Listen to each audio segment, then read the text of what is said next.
तो दोस्तों नमस्कार, डंकी क्लासेस में आपका स्वागत है। उत्तराखंड की आगामी परीक्षाओं की श्रृंखला में हम जो एमसीक्यू सीरीज चला रहे हैं, उसके तहत हम भारतीय राज्य व्यवस्था इंडियन पॉलिटी के पार्ट 5 के तहत संसदीय समितियां और संसदीय मंच से जुड़े हुए पीवाईक्यू और एनसीईआरटी बेस्ड एमसीक्यू देखेंगे। चलिए शुरू करते हैं।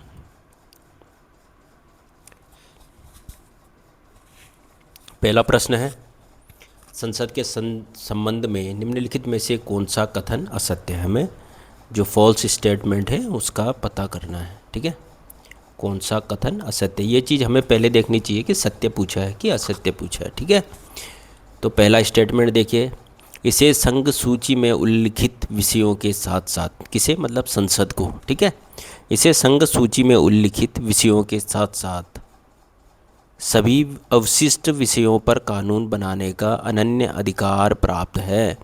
जो अवशिष्ट विषय वे होते हैं जो ना राज्य सूची में लिखे हैं, ना संघ सूची में लिखे, ना समवर्ती सूची में उनका नाम लिखा हुआ है कि इस विषय पे, है ना। तो अवशिष्ट सूची वो होती है, जैसे कोई नया विधेयक आ गया, कोई नया नाम आ गया, कोई नया चर्चा का विषय आ गया, उस पर कानून बनाने का एकमेव शक्ति किसके पास है, संसद के पास है। ठीक है, जो कि इन तीनों सूचियों में, उन तीनों सूचियों में जो उल्लिखित नहीं है उसे अवशिष्ट सूची में रखा जाता है। ठीक है, कोई नया कुछ भी आ सकता है ना। तो उसके संबंध में जो भी कानून बनाएगा उसकी एकमेव शक्ति किसके पास है, संसद के पास है। और संघ सूची के तो है ही है, और समवर्ती सूची में अवशिष्ट सूची, तो अवशिष्ट सूची से संबंधित आर्टिकल है आर्टिकल 248। ठीक है, और 249 में आपको पता है कि 249 में राज्यसभा को विशेष पावर प्राप्त है। ठीक है, आप उसको ज़रूर देखें किताब में।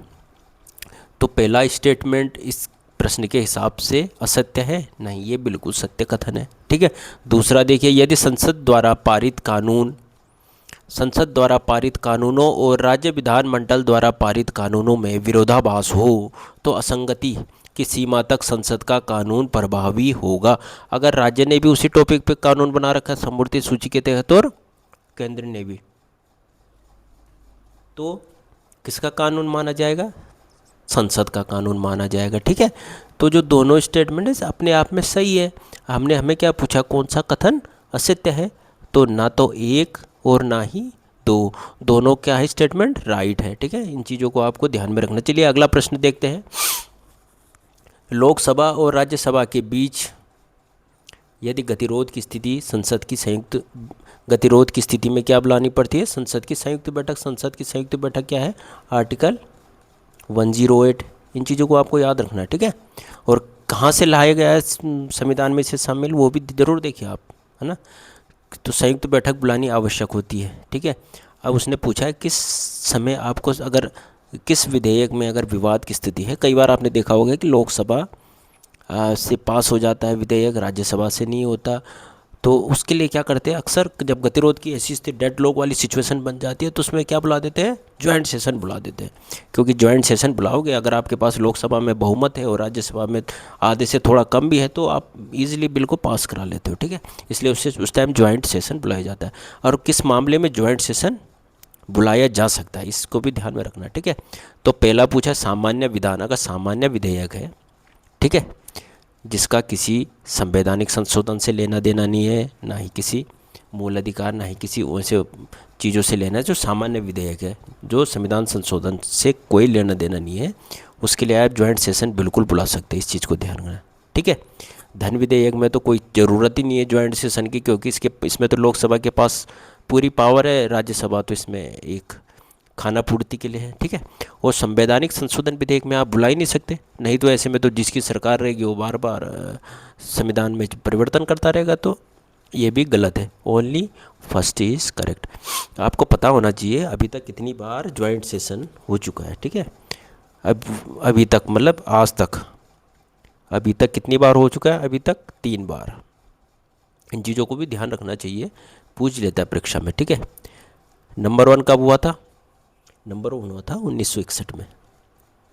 ठीक है, इसमें क्या था, दहेज प्रतिषेध विधेयक, दहेज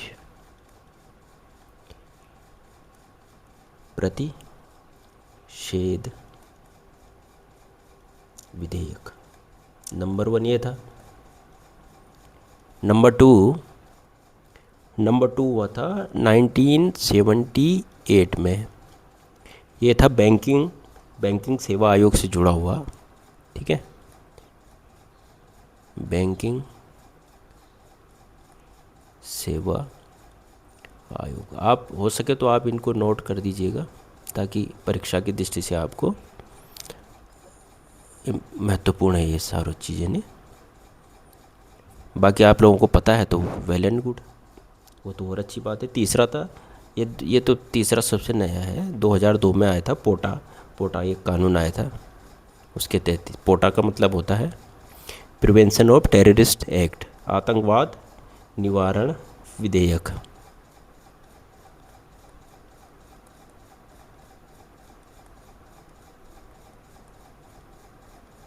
वैसे किताब में तो है ये, लक्ष्मीकांत में उल्लेख किया हुआ है। और एक और बात, लक्ष्मीकांत की किताब में ये भी लिखी है कि इन तीनों सेशन में एक आदमी ऐसा था तो हर जगह भाग लिया। उसका नाम आपको पता है? अगर पता है तो बहुत अच्छी बात है। उसका नाम है अटल बिहारी वाजपेयी।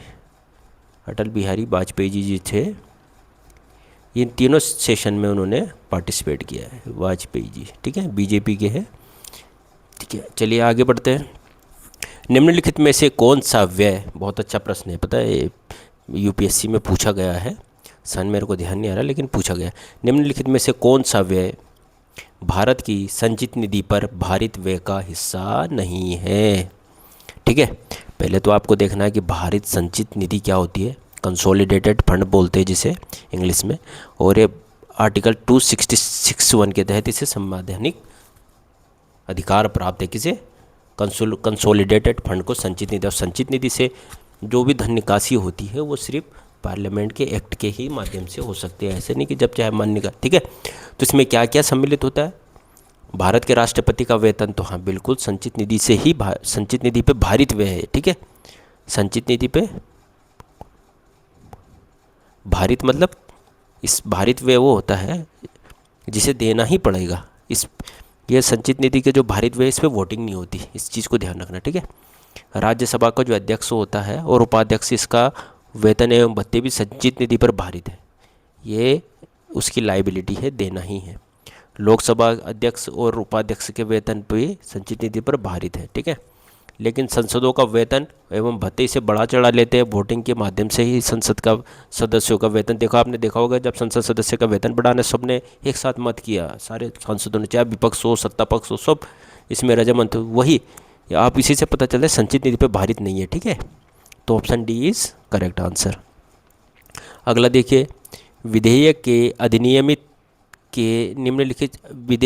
अधिनियमित होने के निम्नलिखित चरणों का सही क्रम, मतलब एक विधेयक के अधिनियम बनने के निम्नलिखित जो इसमें जो चरण दिया है उस पर हम भी चर्चा करेंगे। चरणों का सही क्रम, कर्म नहीं यार, क्रम में व्यवस्थित कीजिए, ठीक है, व्यवस्थित कीजिए।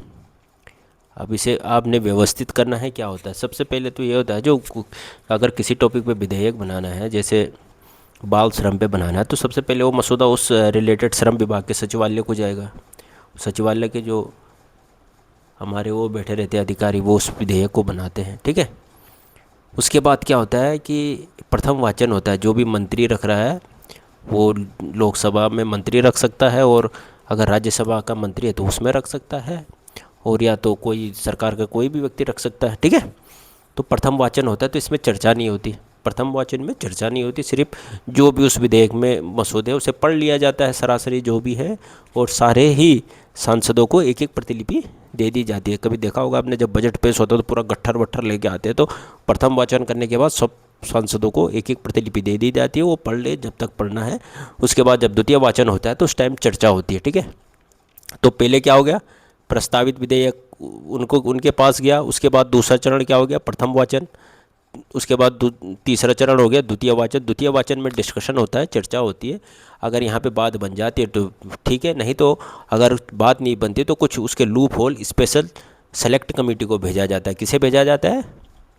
सेलेक्ट कमेटी बोलते हैं ना कई बार, कह रहे यार इस बिल को सेलेक्ट कमेटी के बाद भेजो, तो यही सेलेक्ट कमेटी होती है जिसमें कि विशेष टॉपिकों पे चर्चा की जाती है, उसमें सत्ता पक्ष विपक्ष सभी के सांसद होते हैं, तो वो सेलेक्ट कमेटी होती है, ठीक है। अगर सेलेक्ट कमेटी ने पास कर दिया उसके बाद वो राज्यसभा में भेजा जाता है और उस पर वो राष्ट्रपति की मोहर के बाद वो क्या बन जाता है, एक्ट बन जाता है। तो इसका ये चरण है 1, 3, 2, 4। पहला क्या है, विधेयक का मसौदा तैयार करना सचिवालय द्वारा, दूसरा प्रथम वाचन, द्वितीय वाचन और विधेयक को चयन समिति के पास भेजना। तो 1, 3, 2, 4 वाला ऑप्शन कौन है, बी इज़ राइट आंसर। आगे देखिए, निम्नलिखित में से कौन सा बजट अधिनियम का हिस्सा नहीं है। बजट का जो अधिनियम आता है, बजट एक्ट, उसका कौन सा हिस्सा नहीं है। अब आपने देखना है कि बजट में कौन कौन सी बातें होती है। बजट में सामान्य चर्चा बिल्कुल होती है। सामान्य चर्चा मैंने कहा ही, पर जब फर्स्ट रीडिंग होती है, उसके बाद जो सेकंड रीडिंग होती है उसमें सामान्य चर्चा होती है। उसके बाद आता है स्थगन प्रस्ताव। क्या बजट का हिस्सा है? ये बिल्कुल नहीं है भाई। स्थगन प्रस्ताव बजट का हिस्सा नहीं है, इस चीज़ को याद रखना। स्थगन प्रस्ताव तो इसलिए लाया जाता है कि किसी विशेष मुद्दे पे ध्यान आकर्षण करने के लिए ये प्रस्ताव लाया जाता है। ये प्रस्ताव केवल लोकसभा में ही लाया जाता है, इस चीज़ को भी याद रखना। केवल लोकसभा में ही लाया जा सकता है, ऐसा नहीं कि राज्यसभा में भी लाया है। इस चीज़ को याद रखो। और एक और बात इसमें इम्पोर्टेंट है, नंबर 2, इसमें एक और इम्पोर्टेंट बात है।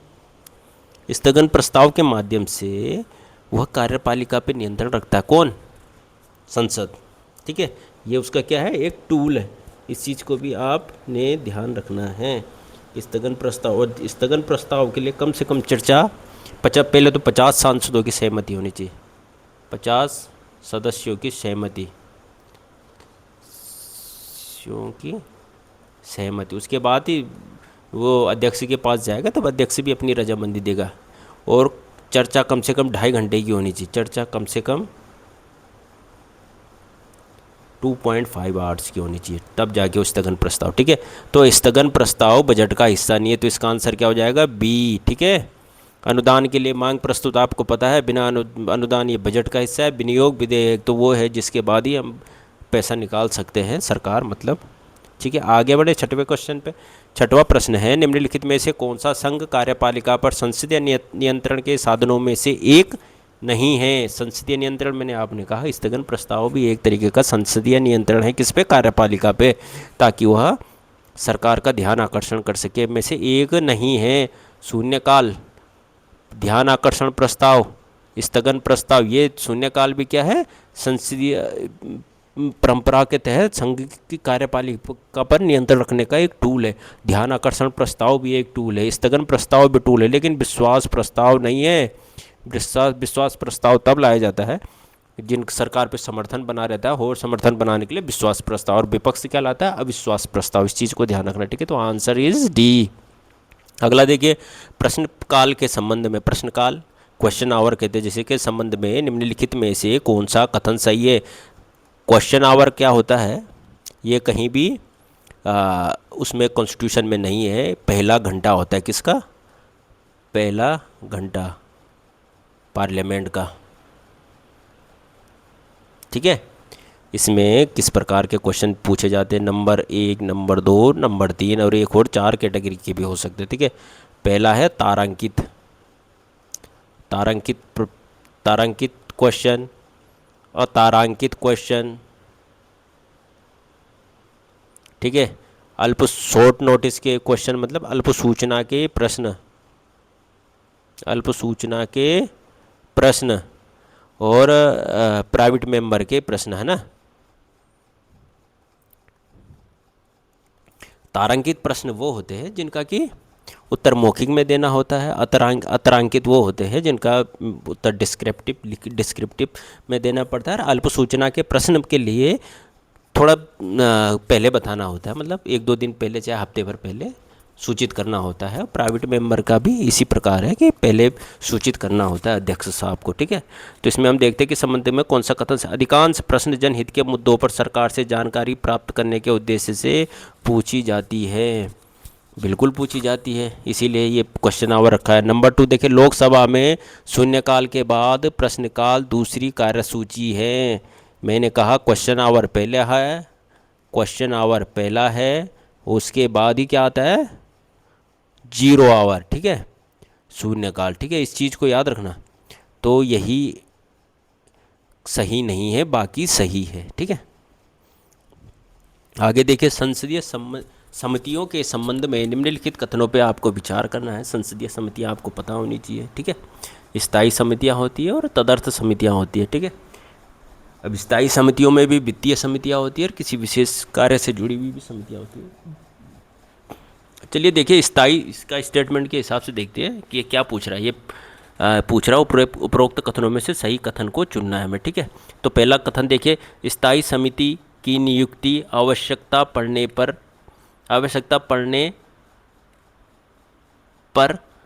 होना चाहिए, ये है पर की जाती है, और जैसे ही वो अपने द्वारा सौंपे गए कार्य को पूरा कर लेते तो उसका अस्तित्व समाप्त हो जाते। तो जिस हिसाब से स्टेटमेंट है, आपको पता चल रहा है कि स्थायी समिति का तो बिल्कुल नहीं हो सकता। ये क्या है, एडहॉक कमेटी का स्टेटमेंट है। किसका है? तदर्थ समिति कहते हैं, जो कि किसी विशेष कार्य पड़ने पर गठित की जाती है और कार्य समाप्त होने पर उसे भंग कर दिया जाता है, ठीक है। तदर्थ समिति का चुनाव या नियुक्ति प्रतिवर्ष किसका नियुक्ति होती है? स्थायी समिति की। इस चीज़ को याद रखना, स्थायी समितियाँ प्रतिवर्ष बनती है। तो दोनों स्टेटमेंट क्या है, उल्टे हैं, मतलब तदर्थ समिति वाला ऊपर और स्थायी समिति वाला नीचे। तो कोई भी सही नहीं है, ना तो वह एक सही है ना तो दो सही है। 9वां प्रश्न देखिए, निम्नलिखित में से कौन सी भारतीय संसद की वित्त समितियां हैं? आपने बतानी है कि संसद की वित्त समितियां कौन है, ठीक है। प्राक्कलन समिति, जिसे एस्टिमेट कमेटी या एस्टिमेट कमेटी या अनुमान समिति, जो भी कहना चाह रहे हो, ठीक है। लोक लेखा क्या होता है? Public account committee, public account committee, ठीक है। सार्वजनिक उपक्रम पर समिति, पब्लिक अंडरटेकिंग कमेटी, एंड संसद सदस्यों के वेतन और भत्तों पर संयुक्त समिति। तो इसका जो ये चौथा है ना, ये गलत है, ठीक है, ये गलत है। बाकी ये भी वित्तीय समिति और ये भी वित्तीय समिति है ना। तो वित्तीय समितियां कौन कौन सी हो गई? कमेटी है ना, कौन कौन सी हो गई? एक तो हो गई आपकी एस्टिमेट कमेटी, प्राक्कलन समिति बोलते जिसे, पीएसी पब्लिक अकाउंट कमेटी, लोक लेखा समिति, और पब्लिक अंडरटेकिंग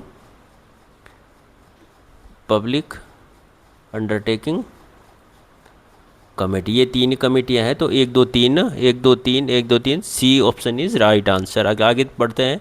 एस्टिमेट कमेटी के बारे में पूछा है, प्राक्कलन समिति के संदर्भ में निम्नलिखित में से कौन सा कथन गलत है? ये थोड़ा सा डिफ़िकल्ट पड़ता है वैसे। जहाँ पे हमें ये पूछा जाता है कि कौन सा कथन सत्य है तो वो तो आसान पड़ जाता है, लेकिन जहाँ पूछा जाता है कि कौन सा कथन गलत है, वहाँ पे थोड़ा सा कन्फ्यूज़न में आ जाता है, क्योंकि हमारा दिमाग अक्सर सही को ही आइडेंटिफाई करता है। तो इसलिए हमें इस चीज़ को ध्यान में रखना है, ठीक है।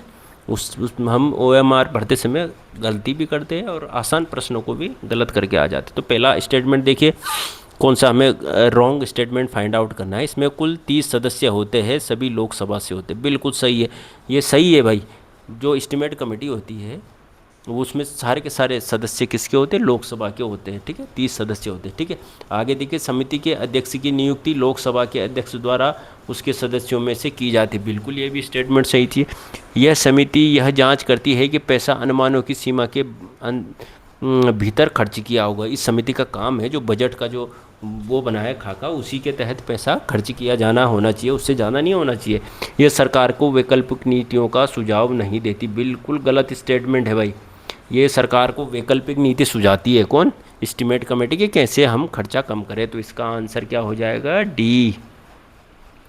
आगे देखिए, लोक लेखा समिति के संदर्भ में निम्नलिखित में से कौन सा कथन सही है? पब्लिक अकाउंट कमेटी के उसके रिलेटेड में कौन सा कथन आपको सही है? आपको सही स्टेटमेंट फाइंड आउट करना है, ठीक है। पहला स्टेटमेंट देखिए, इसमें लोकसभा पब्लिक अकाउंट कमेटी में कितने सदस्य होते हैं? 22 सदस्य होते हैं। मैंने इसका पहले भी पुरानी सीरीज़ों में भी मैंने इसका जिक्र कर चुका हूँ, इसीलिए मैं इसके डिटेल में नहीं जा रहा कि इसमें कितने सदस्य होते हैं, और यह आपको पता होना चाहिए और कौन कब से गठित हो रही है। अगर आप पुराने वीडियो देख रहे हैं तो ज़रूर देख रहे हैं तो आपको पता होगा, नहीं देख रहे तो आप प्लीज़ देखिए दोबारा, ठीक है। तो उसमें क्या 15 लोकसभा से होते हैं और 7 राज्यसभा के सांसद होते हैं, ठीक है। आगे देखिए, यह भारत सरकार के विनियोग खातों और अटॉर्नी जनरल, यहीं पे गड़बड़ है भैया। अटॉर्नी जनरल नहीं होती, CAG, controller of auditor general, ठीक है। सीएजी कैग की रिपोर्ट की जांच करती है, ना कि अटॉर्नी जनरल। अटॉर्नी जनरल तो वकील हो गया भाई सरकार का। तो ये स्टेटमेंट क्या है, गलत है। ये सही है। यह सार्वजनिक सेवाओं में अपव्यय, फिजूल खर्ची, हानि, निरर्थक व्यय या वित्तीय मामलों की ओर ध्यान आकर्षित करती है, बिल्कुल आकर्षित करती है। तो इसका आंसर क्या हो जाएगा, ए और सी दोनों सही है। देखिए वैसे ये स्टेटमेंट भी सही है, लेकिन यहाँ पे इसने जो अटॉर्नी जनरल लिख दिया उसी से मामला गड़बड़ा गया। आगे देखते हैं, निम्नलिखित में से कौन सी संसद की सबसे बड़ी समिति है। तो सबसे बड़ी समिति क्या है, प्राक्कलन समिति, कुल 30 सदस्य है। इसमें 22 है, इसमें भी शायद 22 है, याचिका समिति में भी लगभग 22 है। चलिए आगे देखते हैं, सार्वजनिक उपक्रम के बारे में निम्नलिखित में से कौन सा, सार्वजनिक में पब्लिक अंडरटेकिंग समिति के बारे में निम्नलिखित में से कौन सा कथन सत्य है। यह दिन प्रतिदिन के प्रशासन के संबंध में जांच कर सकती है। इसका सदस्य राज्यसभा का सदस्य हो सकता है। इसका सदस्य राज्य या सार्वजनिक उपक्रमों के मामले की जांच करती है। इसमें कोई राज्यसभा का सदस्य नहीं होता है। ये थोड़ा, अब जरा हम दो ही कमेटियों को ज़्यादा पढ़ते हैं, इस कमेटी को कम देखते हैं। आपने कभी गौर किया इसका क्या होगा? जरा लगाओ, जरा दिमाग लगाओ अगर आपको पता है तो। मैंने भी काफ़ी टाइम से इसको देखा नहीं कि पब्लिक अंडरटेकिंग कमेटी के सदस्य कौन कौन होते हैं। ये कौन सा, देखिए पब्लिक अंडरटेकिंग जो कमेटी होती है ये एक वित्तीय समिति है, ये आपको पता है। ये कृष्णा मेनन समिति की सिफारिशों के बाद गठित की गई 1964 में, और इसमें 22 सदस्य होते हैं। इसमें क्या होते हैं, इसमें भी कितने सदस्य होते हैं, 22 सदस्य होते हैं। और एक वर्ष के लिए कुल सदस्य 22 है ना, 15-7 वही लोकसभा और राज्यसभा, ठीक है। इस चीज़ को आपने ध्यान रखना है। इसमें राज्यसभा का कोई सदस्य नहीं होता, ये तो गलत है भाई। यह सार्वजनिक उपक्रमों के मामले की जांच करती है, ये तो सही है। उपक्रमों के जो वित्तीय लेन देन, उसका जो कहाँ खर्चा कर रहे है ना, उसकी जांच करती है, सही है। इसका सदस्य राज्यसभा का सदस्य, इसका सदस्य नहीं होगा, ये स्टेटमेंट गलत है, अध्यक्ष होगा, है ना, क्योंकि इसका अध्यक्ष किससे होता है, लोकसभा से होता है। इस चीज़ को आपको ध्यान में रखना। तो ये भी गलत है। यह दिन प्रतिदिन के प्रशासन से कोई लेना देना नहीं है कि वो वित्तीय वहाँ पे किसको क्लर्क रख रहा है, किसको वो बना रहा है, इससे हमें कोई लेना देना नहीं है। ये सिर्फ वित्तीय मामलों से जुड़े उसकी वित्तीय अनियमितताओं की जाँच करती है, जो हमारी सार्वजनिक PSUs हैं, मतलब जिन्हें जैसे बेल, HL जो कंपनियाँ हैं हमारी, कोल इंडिया, इन सब की वो जाँच करते हैं, ठीक है। तो इसका जो, इस चीज़ को याद रखना, कृष्णा मेनन समिति की सिफारिश पे बनी, कृष्णा मेनन समिति की सिफारिश पे बनी।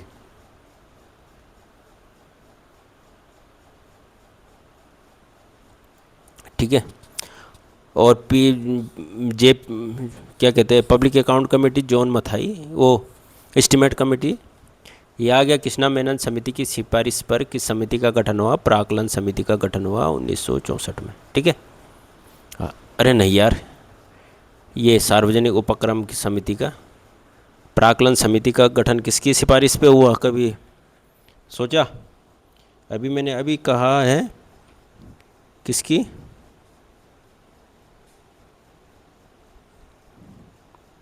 हाँ, कौन कॉल कर रहा है? अच्छा ठीक है, मैं अभी बात करता हूँ उनसे बाद में। ठीक ठीक ठीक, ओके ओके। हाँ, तो मैं कहाँ था? तो ये हो गया कि किसकी, कृष्णा मेनन समिति की सिफारिश पे बनी सार्वजनिक उपक्रमों पर समिति। चलिए आगे वाला प्रश्न देखते हैं। लोकसभा के में आचार समिति, आचार मतलब बिहेवियर्स कमेटी के संदर्भ में निम्नलिखित में से कौन सा कथन सही है। प्रारंभ में ये तदर्थ समिति थी और 2015 से ये परमानेंट समिति, मतलब स्थायी समिति, ठीक है। केवल लोकसभा के सदस्य ही लोकसभा के किसी सदस्य के अनैतिक आचरण के संबंध में शिकायत दर्ज करा सकते हैं। ये गलत है भैया। आप भी उनके संबंध में शिकायत दर्ज करा सकते हो, पर आपके पास एविडेंस होना चाहिए, ठीक है। अगला वाला स्टेटमेंट देखिए, यह समिति किसी ऐसे मामले पर विचार नहीं करती जो पहले से विचार, हाँ, पहले से जो विचाराधीन है ना, उन मामलों को नहीं देखेगी क्योंकि उन पर विचार किया जा रहा है।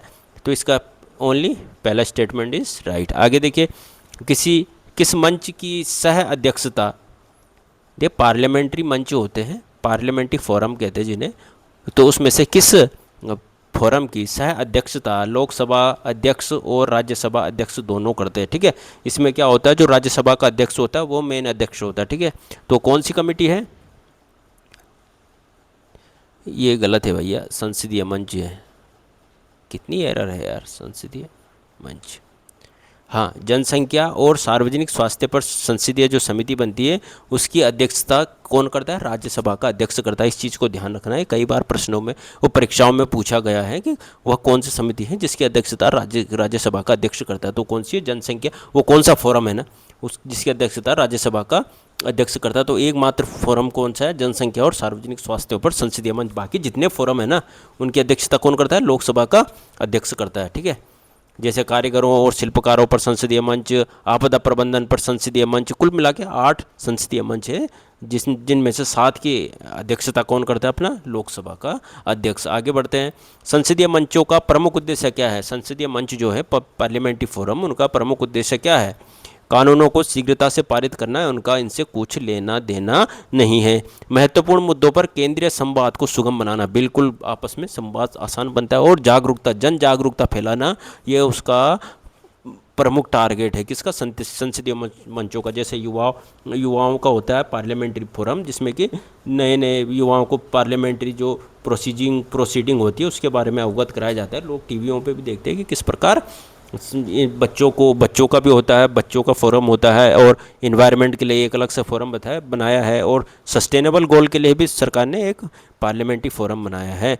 चलिए, तो आगे वाला देखिए, पार्टी की विचारधारा, ये भी गलत है। मंत्रालय के कामकाज को नियंत्रित करना, इसका क्या मतलब है ना। आगे देखिए, भारतीय संसदीय समूह, इंडियन पार्लियामेंट्री ग्रुप की स्थापना कब हुई।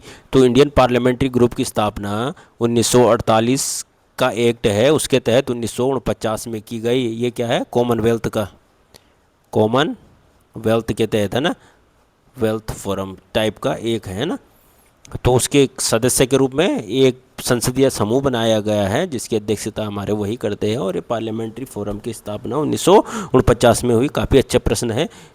आगे देखिए, लोक लेखा समिति के सदस्यों का चुनाव किस विधि से किया जाता है। जो पब्लिक अकाउंट कमेटी होती है उसके सदस्यों को किस प्रकार से चुना जाता है, ठीक है। फर्स्ट पास्ट द पोस्ट, इसके तहत तो हम सांसद को चुनते हैं, तो ये तो गलत है, क्योंकि इसमें क्या होता है कि जो सबसे ज़्यादा मत प्राप्त होते हैं वही चुनाव जीतता है। दूसरा, एकल हस्तांतरणीय मत के माध्यम से अनुपातिक प्रतिनिधित्व, इसी के माध्यम से राष्ट्रपति का चुनाव होता है, इसी के माध्यम से लोक लेखा समिति के सदस्यों का चुनाव होता है राष्ट्रपति द्वारा मनोनीत। लॉटरी सिस्टम का तो राज्यसभा के मेंबरों को जब रिटायरमेंट होता है तब शुरू में हुआ था। यह आ गया, जॉन मथाई ने 1950 में किस समिति के गठन की सिफारिश की थी। तो जॉन मथाई साहब ने कौन सी प्राक्कलन समिति की गठन की सिफारिश की थी। लोक लेखा समिति जो है 1919 से चली आ रही है, इस बात को आपको ध्यान रखना है, अंग्रेजों के टाइम से चली आ रही है। तो एस्टीमेट कमेटी जो थी वह पहली ऐसी वो थी क्या समिति जिसकी सिफारिश हमारे जॉन मथाई ने की थी। तो ये तो हो गया आपके समितियों से जुड़े हुए क्या कहते हैं प्रश्न। अगर कोई प्रश्न छूट गया हो तो आप ज़रूर उसके बारे में हमें अवगत कराएं। अगर आपको कोई मन में कोई डाउट है, किसी में कोई हमसे कोई त्रुटि हुई हो, तो उसके बारे में भी आप हमको ज़रूर अवगत कराएं। आप कमेंट सेक्शन में आप उस चीज़ को लिख सकते हैं। अभी तक मैं बोल रहा था पार्लियामेंट्री जो फोरम होते हैं, तो अभी तक कितने पार्लियामेंट्री फोरम हैं भारत में, उस चीज़ को आप एक बार देख लीजिए। संसदीय मंच है ना, कितने हैं, 8 हैं। सबसे पहले था water conservation and management, water conservation and management है ना, 2005 में गठन हुआ इसका, ये चीज़ों को याद रखना है। उसके बाद आता है यूथ, ये भी 2006 की है। इन चीज़ों को याद रखना। फिर चिल्ड्रन के लिए भी है पार्लियामेंट्री समिति, चिल्ड्रन के लिए। उसके बाद आता है पॉपुलेशन एंड पब्लिक हेल्थ, जिसकी अध्यक्षता कौन करता है? राज्यसभा का अध्यक्ष करता है। Population and public health. उसके बाद आता है हमारी global warming and climate change, global warming and climate change. उसके बाद कौन सी आती है? Disaster management.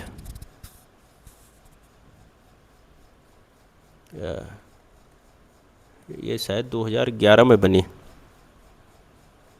ठीक है। उसके बाद आती है मिलेनियम डेवलपमेंट गोल या सस्टेनेबल डेवलपमेंट गोल को भी कहे, सस्टेनेबल डेवलपमेंट गोल, ये 2013 में बनी। एक और भी छूट गई यार, कोई मेरे को ध्यान आ नहीं रहा। हाँ, वही कारीगर एंड शिल्पकार, कारीगर एंड शिल्पकार। तो ये सारी समितियां हैं जो, इसमें से सिर्फ यही इम्पोर्टेंट है जिसका राज्यसभा का चेयरमैन जिसकी अध्यक्षता करता है, ठीक है। बाकियों में लोकसभा का अध्यक्ष करता है। तो ये है। आज मैं समझता हूँ कि समितियों से रिलेटेड प्रश्न, जो छोटे मोटे प्रश्न हैं, आप इजीली क्रैक कर सकते हो इस वीडियो को देखने के बाद। और कोई त्रुटि है तो ज़रूर कमेंट करिए। और आगे में आज या कल में हम ज्योग्राफी का जो 5वां पार्ट 5 है, जिसमें कि हम यही MCQ ला रहे हैं, और जिसमें हम समुद्र से जुड़े हुए प्रश्न, मतलब महासागरों से जुड़े हुए प्रश्न लेके आ रहे हैं। तो आप ज़रूर उसको भी देखिए और इस आगे भी हमसे जुड़े रहिए। नमस्कार।